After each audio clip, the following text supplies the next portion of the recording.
In this video, I'm going to talk about clubfoot.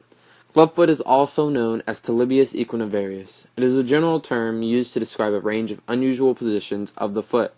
Each of the following characteristics may be present, and each may vary from mild to severe. The foot is usually smaller than the normal. The foot may point downward. The front of the foot may be rotated toward the other foot. The foot may turn in, and in extreme cases, the bottom of the foot can point up.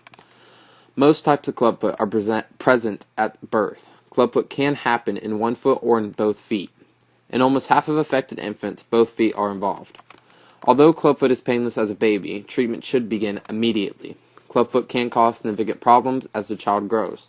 But with early treatment, most children born with clubfoot are able to lead a normal life.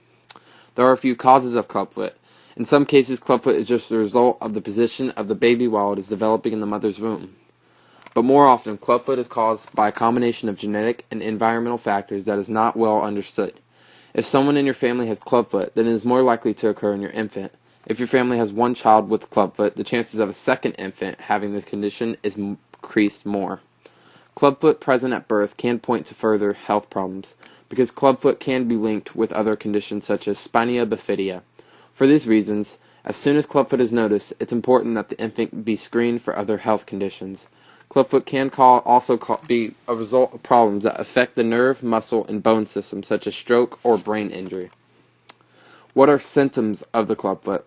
Clubfoot is painless in a baby, but it eventually causes discomfort and becomes a noticeable disability. Left untreated, clubfoot does not straighten itself out. The foot will remain twisted, out of shape, and the affected leg may be shorter and smaller than the other. These symptoms become more obvious and more of a problem as the child grows.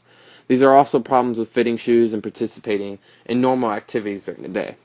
Treatment that begins shortly after birth can help overcome these problems. How are clubfoot diagnosed?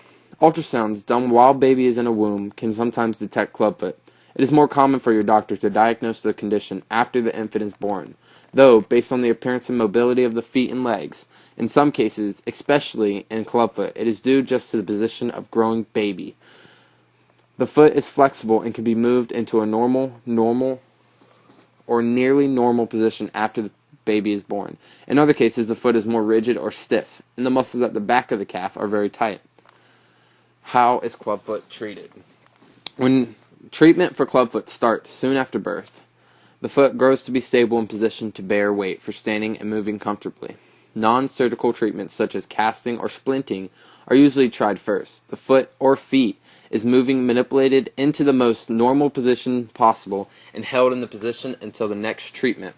In Canada and the United States, this is usually done with a cast, but in some countries, strapping with adhesive tape or splinting is more common. This manipulation and immobilization procedure is repeated every 1 to 2 weeks for 2 to 4 months, moving the foot a little closer toward a normal position each day. Some children have enough improvement that the only further treatment is to keep the foot in the corrected position by splinting it as it grows.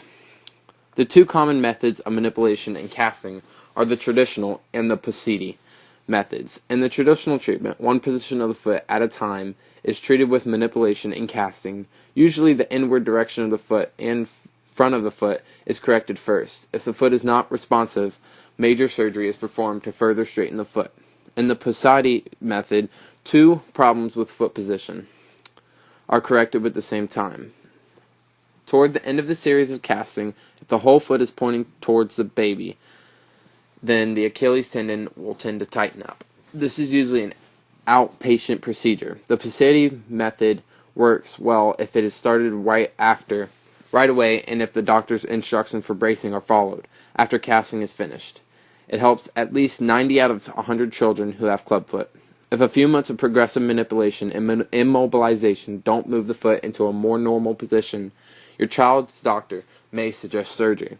The most common surgical procedures are lengthened to release the tight, soft tissue structures, including ligaments and tendons such as the heel cord, and to the reposition of the bones of the ankle as needed. Small wires are often used to hold the bones in place and then are removed after 4 to 6 weeks. Splinting or casting is usually used after surgery to keep the foot in the most correct position. And that's basically how you treat a clubfoot. Which now I'd like to thank a few websites. Well, just one really. WebMD, which was all about clubfoot, helped me make this video and helped me use a bunch of facts about clubfoot.